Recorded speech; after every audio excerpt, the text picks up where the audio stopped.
Vocês vão pegar o bananinho, porque é o bananinho. Correto. O olhar do rege sobre vocês, né? Bananinho é padrinho. Padrinho é pai.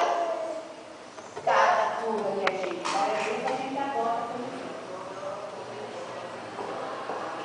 Então, isso dá uma tranquilidade do tamanho de hoje, porque a gente aprende que a única casa que